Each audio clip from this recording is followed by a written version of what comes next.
Bonjour la famille, encore une fois, c'est Leader Momar. Comme d'habitude, aujourd'hui, wax leen nan ngeen def pour réussir dans le trading, pour être un bon trader. Je veux dire comment faire. Def naa astuce yu ndaw ci biir compte bi sama compte YouTube, mais j'étais un peu malade comme ni wax dama xamoon feebar tuuti looloo tax ma arrêté woon vidéo yi, mais en ce moment je reprends depuis belle, ça va alhamdoulilah. Voilà, maintenant ce qu'on va faire c'est juste que dama leen wax lan mooy nouvelle yu bees yi ak lan mooy permettre gars yi ñu am niveau extraordinaire ci li nga xam ne mooy wàllu trading, avoir un bon money management et savoir repérer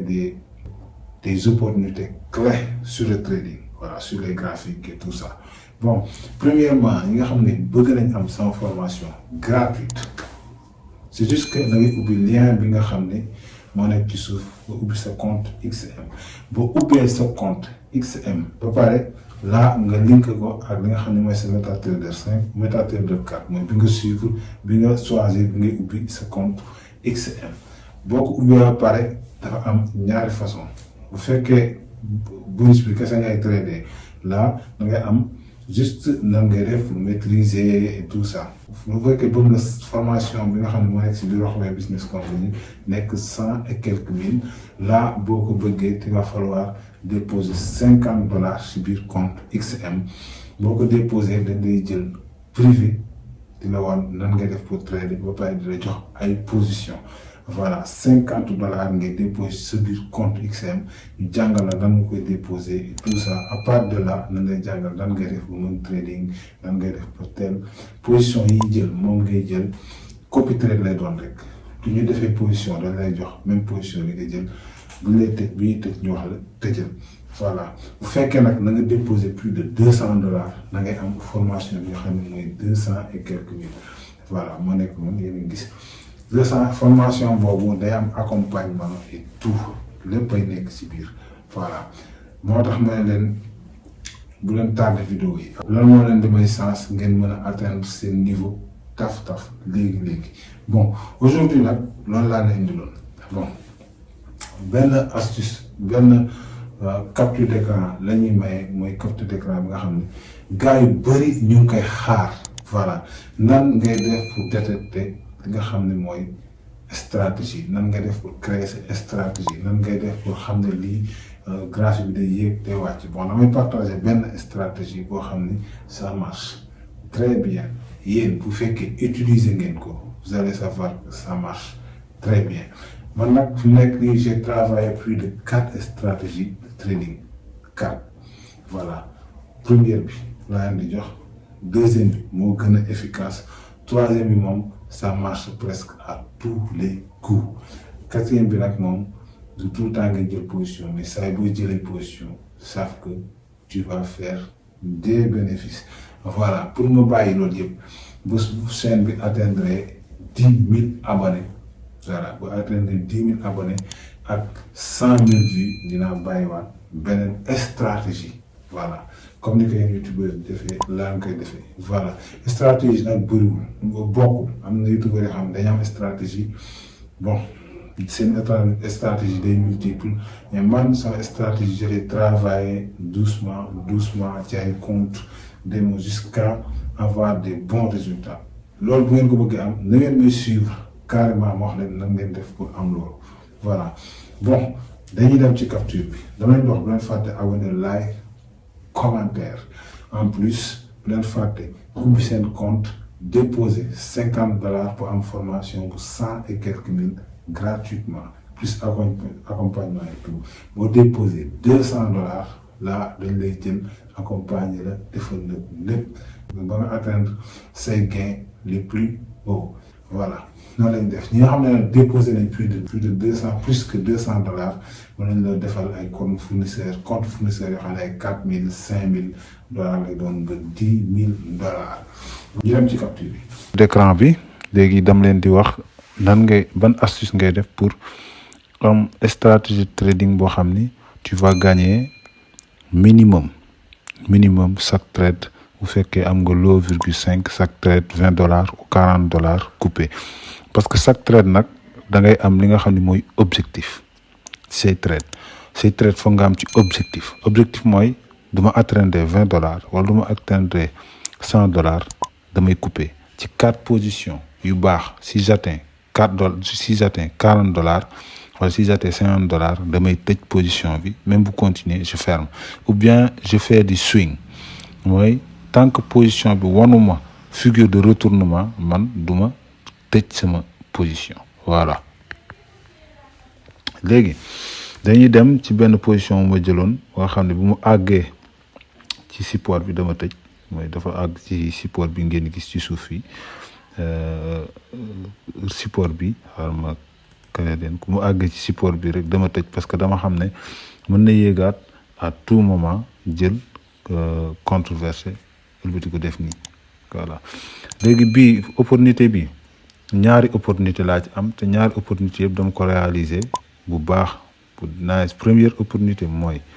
ngeen gis ligne bi laa njëkk a tracé, mooy ligne de coup bi,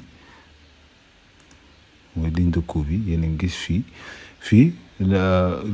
tendance bi dafa nekk tendance haussière, mais dafa rebondir fii plus de 2-4 fois.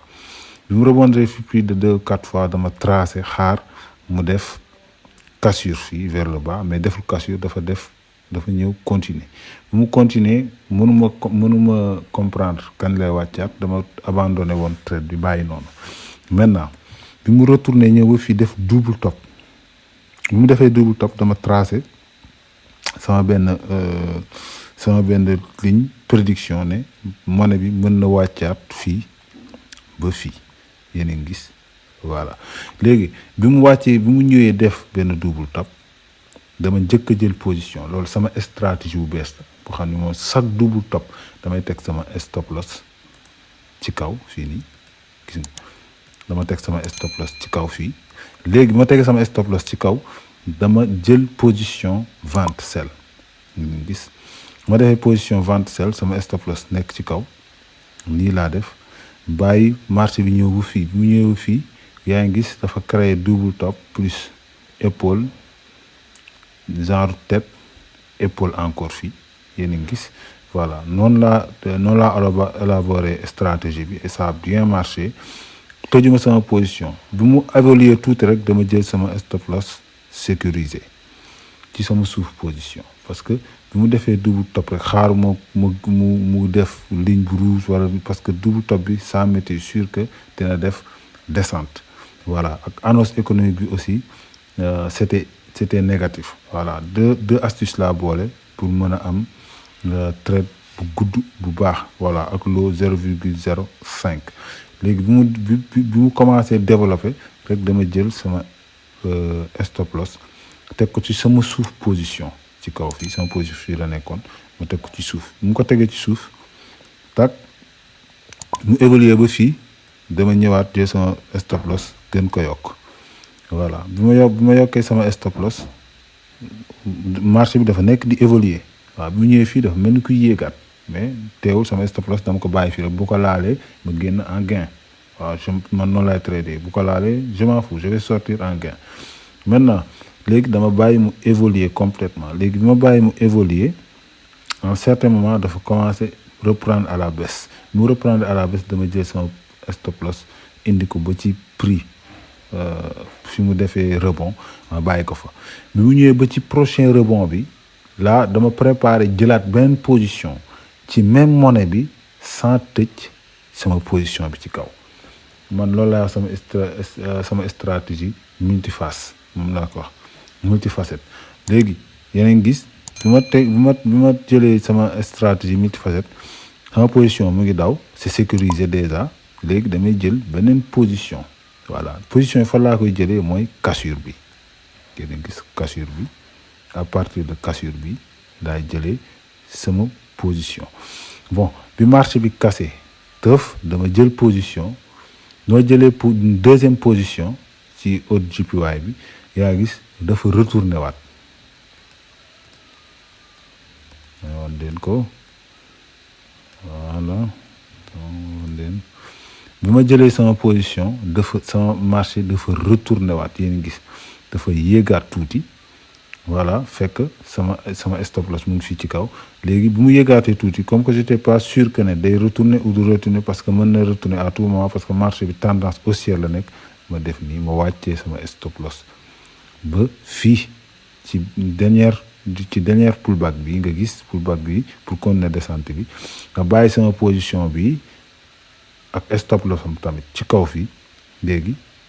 xam ne du may perte j'ai déjà gagné sur la position bu may perte ci deuxième position bi sax beneen position bi je vais sortir en gain voilà si ça continue je vais faire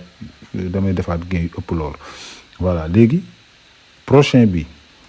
mu ñëwaatee wàcc daanu fi def ni ñu koy wax tuwaay consolider tuuti continuer wàcc bu mu defee 2 barres yu rouges yi rek j'ai senti que marché mën na continuer wàcc ma jël sama deuxième stop loss mooy stop loss pour sama deuxième position jël ko indi ko ci kaw net fi ma jëlee woon position bi ci kaw consolidation bi j'ai là des 2 stop loss fii nii stop loss bi ci kaw ak bi ci suuf léegi bu ma amee 2 stop loss yi marché bi dafa continuer wàcc bon fii j'ai fait presque ay 50 et quelques dollars fii aussi maa ngi def presque ay commencé naa bi mu commencé évoluer fii maa ngi def ay 15 et quelques dollars parce que loo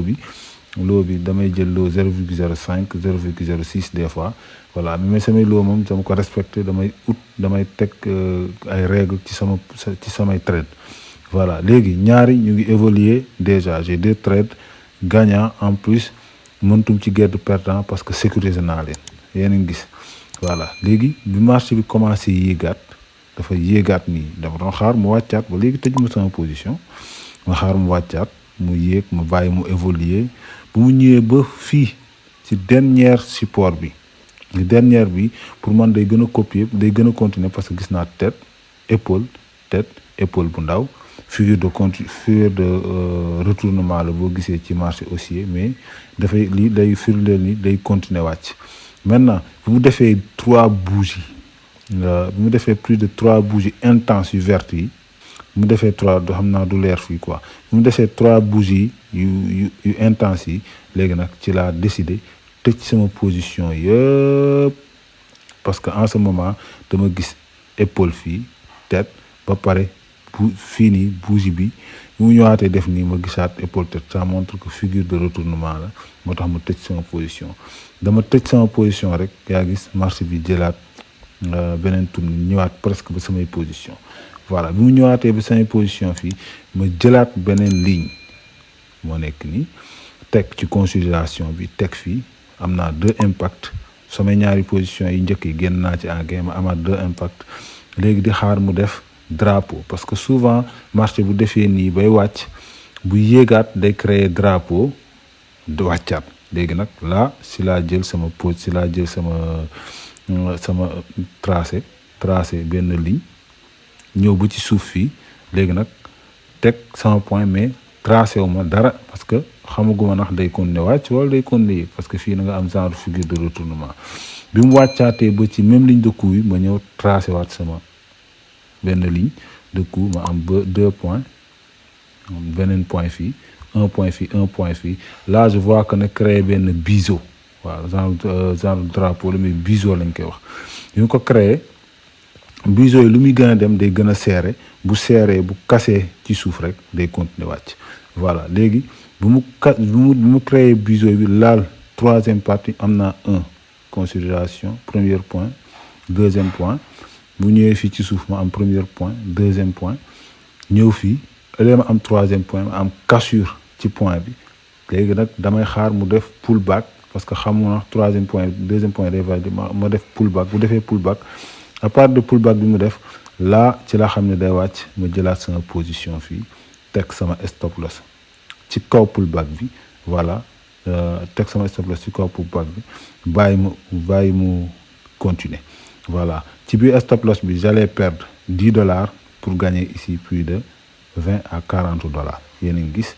ma bàyyi marché bi évoluer bi marché bi évoluer carrément yaa gis bi mu yegsee ci même support bi rek dama tëj je me suis sorti avec 37 et quelques dollars parce que da doon yéegaat tuuti voilà yéen a ngi gis nii laay élaborer stratégie multiface voilà stratégie bi nag ku ko bëgg copier wala bu may jël position may jëlandoo position ak yow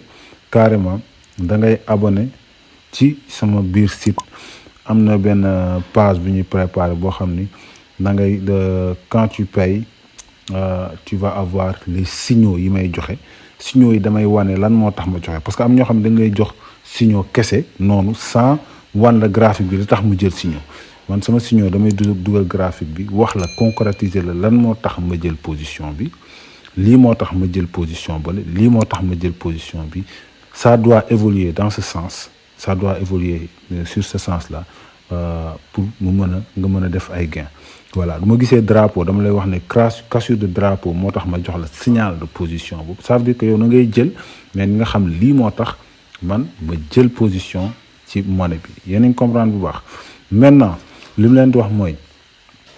première stratégie bi moom laay dox mooy stratégie multiface moom laa créé moom laay doxal lu ëpp parce que gis naa ne ça marche trop bien ak man surtout ci yenn monnaie yi am na monnaie yoo xam ne nag du ci marché parce que am na monnaie yoo xam ne dafa bëri ay zigzag pour mu yéeg pour mu continuer benn baisse continuellement c'est très difficile day yéeg wàcc loolu yeneen stratégie lañ ci utiliser ay stratégie bande boulanger voilà am na monnaie yoo xam ni foog nga am retournement carrément pour nga mën ko trader complètement léegi nag képp ku bëgg ci formation bi am na formation bu 50 000 am na formation bu 100 et quelques mille mais bu fekkee na nga bëgg formation bi gratuite man dama koy maye gratuite à condition nga ubbi compte XM comme ni ma ko wax ci sama vidéo yi boo ubbee compte XM à partir de là bu ubbee compte XM da ngay am compte formation bi nga xam ne mooy jar 116 000 boo amee boobu déjà dam lay jox ay position vidéo yi ci ne ce sera gratuit dañ la koy envoyer ci sa lien mooy sama gestionnaire de compte da lay envoyer vidéo yi ci sa lien par Rokhaya Business Support voilà position yi jël da la koy envoyer ci sa lien ba pare nga koy am ci page bi nga xam ne c'est un page payant ce sera gratuit pour toi mais da ngay ubbi compte XM déposer $50 ci $50 yooyu nag ci ngay évoluer ak position yi may jël trade yi may jël et gain yi may def et tout ça voilà comme gars yi li mu leen di wax rek internet on peut réussir là-dedans mais da ngay jël sa temps nga def formation bu baax a baax parce que moi je suis prêt à vous aider à atteindre votre liberté financière pas tout de suite être millionnaire mais ndànk-ndànk vous allez gagner beaucoup d'argent et faire votre vie complément da ngay comme salarié boo bëggee nekk trader naa la wax ban façon trading ngay def nan ngay def ba nga xam ne c'est trading du ànd ak pression dafa nekk di xalaat di nga xam li nga war a perte boo ko perte c'est pas grave di nga xam li nga war a gagner boo ko gagner c'est pas grave voilà maa ngi di jaajëfal loolu moo nekkoon capture d'écran bi merci beaucoup les gars benn stratégie encore la prochaine fois. bon gis ngeen capture d'écran yi comment ça s'est passé c'est ça li ngeen gis noonu mooy stratégie nga xam ni man moom lay trader voilà il y a d'autres stratégies il y a stratégie avec le bande boulanger am na stratégie avec le moyen mobile 100 am na stratégie yoo xam ne avec les bougies on trade avec les bougies aussi voilà il y a beaucoup de stratégies yoo mën a utiliser et que ça marche très bien li nga war a def mooy sa money management bu extraordinaire c'est ça qui te fera un bon trader voilà merci beaucoup les gars bu leen fàtte abonner like commentaire si vous voulez de l'argent vous êtes au bon endroit merci.